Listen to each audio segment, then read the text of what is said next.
안녕하세요. 달감학원의 혜지쌤입니다. 자, 선생님하고 오늘은요, 한광여고 1학년 25년 2학기 중간고사 분석 같이 한번 해볼게요. 자, 이번 시험 구성 보시면 객관식이 21문항, 주관식이 4문항 출제되었어요. 그 다음 문제 유형은요, 독해, 어법, 서술로 크게 벗어나지 않았고, 문제 출처를 보시면 여러분, 부교재가 40%, 모의고사가 44%, 합쳐서 84%, 좀 압도적이죠. 교과서 8%, 외부지문 8%, 두 문제 정도씩 나와 있습니다. 자, 이번 선생님의 총평은요, 난이도는 중 정도였다. 자, 서술형이 한 문항 추가돼서 평소에 서술형을 어려워했던 친구들은 자, 당황했을 수도 있어요. 근데 자, 서술형에서 어법을 묻는 문항 빼고는 큰 무리 없이 풀 수 있을 정도였기 때문에 난이도를 중을 이제 측정을 했고요. 자, 외부 지문은 2문항 정도 나와 있습니다. 2번 보시면 1학기 기말고사보다 비교적 평이하게 출제가 되었어요. 자, 그렇게 느낀 이유가 뭐냐면 자, 3번과 이어지는데요. 글의 순서를 묻는 문제가 4문제나 나왔어. 자, 이거는 좀 많이 나온 편이거든요. 자, 글의 순서를 묻는 문제는요. 사실 선생님 입장에서 문해력을 묻는 문제기보다는 암기를 하면 어렵지 않게 맞출 수 있는 문제여서 이게 지난 1학기 기말고사보다 난이도 조정을 위해서 비교적 평이하게 출제를 하시기 위해서 글의 순서 문제를 조금 많이 넣지 않았나 싶습니다.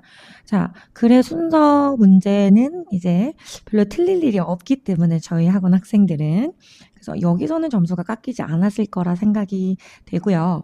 그 다음에 자, 어휘를 묻는 문제 또한 어휘 난이도가 평이했다. 특출나게 엄청나게 어렵지도 않았고요. 그렇다고 엄청나게 쉽지도 않았고 이제 고1 정도의 수준의 단어들로 이루어져 있었다라고 생각을 합니다.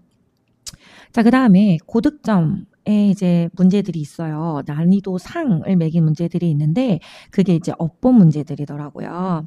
자, 고1 학생들한테 어법은 조금 어려울 수 있습니다. 어법이라는 것 자체가 어떤 압박을 줄 수 있기 때문에 어법 문제에 고득점을 주신 것 같고요. 자, 객관식 어법 문제 같은 경우에는 A번은 수일치를 알았어야 되는 거고 B번은 뭐 수동과 능동태를 구별할 수 있는 친구들 3번은 관계대명사를 확실히 아는 친구들이 다 맞춰야 득점을 얻을 수 있는 거여서 이게 조금 어렵게 느껴졌을 것 같아요. 자, 결론은요. 결국에는 한광여고 1학년 특히나 어법이 엄청나게 중요하다. 자, 본인들이 이제 스스로 나 암기도 잘하고 독해 문제도 잘 풀어요. 그다음 어법은 좀 덜 해도 돼요라고 하는 학생들은 솔직하게 말하면 고득점까지는 조금 노리기가 어렵다라고 해서 결국에는 어법에 탄탄한 기본기가 받쳐줘야 우리 친구들 안전하게 1등급을 받을 수가 있겠다라고 생각을 했습니다. 자, 이번 시험에서 선생님이 적중률 한번 볼게요. 자, 왼쪽에 나와 있는 자료는 선생님이 학교 시험을 이제 분석을 하고 가장 비슷한 유형으로 자체 제작한 문제들이거든요. 자, 근데 선생님이 자체 제작한 문제의 보기가 한국말로 번역한 부분이 이제 이번 시험에 1번 문제로 그대로 나와 있었어요. 그래서 이제 제 수업을 듣는 친구들은 크게 어렵지 않게 문제를 맞출 수 있었다. 라는 거고, 그다음에 9번 같은 경우도 자, 선생님이 항상 수업을 할때 주제문 잡아주고요. 그 다음에 이 글의 전체적인 흐름이 무엇인지를 잡아주거든요.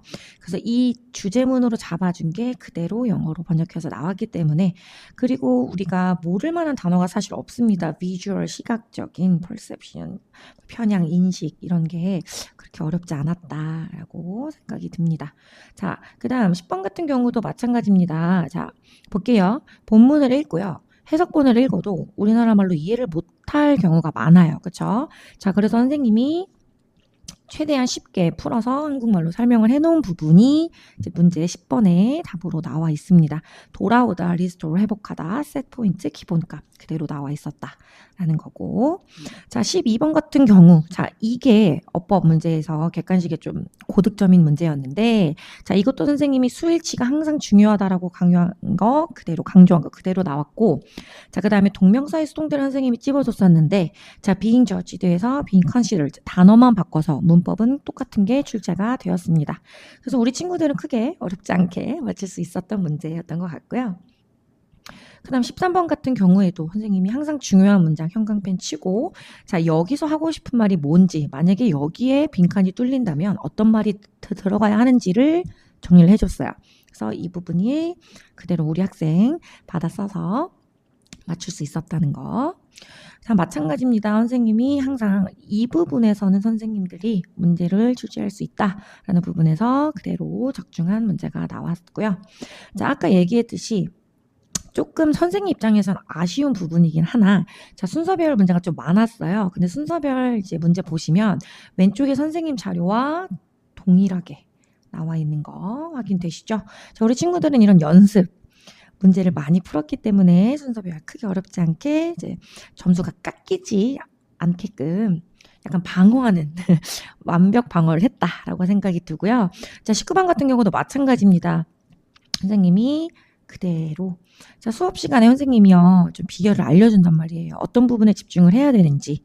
그래서 우리 친구들도 크게 어렵지 않게 문제를 풀 수 있었는데 뭐 접속사, 접속부사, 즉 연결어, 지시대명사, 지시어에 집중을 좀 해서 풀어라라고 했을 때 그런 훈련이 좀 잘 돼 있던 것 같아요. 자, 이번 결론은요. 여러분 한국영어 1학년 특히나 자, 내가요 엄청나게 많은 양을 달달달달 암기를 하고 어법도 달달달달 암기를 해도 결국엔 70점 중반이나 80점을 넘을 수가 없습니다. 왜냐하면 애초에 문해력을 묻는 시험 범위에 들어가지 않는 문제가 항상 출제가 되고요. 그 다음에 고득점의 문제는 보통 어법 문제가 나오기 때문에 우리 친구들이 중학교 때부터 열심히 공부한 거 바탕으로 즉 기본기에 충실해서 시험 준비를 좀 하시면 될 것 같아요. 자, 그래서 이번 기말고사도 자, 이번 중간고사와 마찬가지로 자, 글의 내용 정리하고 본인 스스로 이해해보고 도식화 해보는 건 기본이고요. 그다음 플러스 자, 어떤 어법에 집중을 해서 우리가 봐야 하는가 어법도 선생님하고 하나하나 꼼꼼하게 다 보면서 진행을 할 겁니다. 즉 우리 단단한 영어 근육을 키워서요. 어떻게 얼마나 어렵긴 해든 우리 친구들은 당황하지 않고 다 맞힐 수 있는 방향으로 선생님하고 기말고사도 함께 달려보도록 하겠습니다. 자, 이번 시험 보느라 수고 많았고요. 우리는 기말고사 때 보도록 할게요.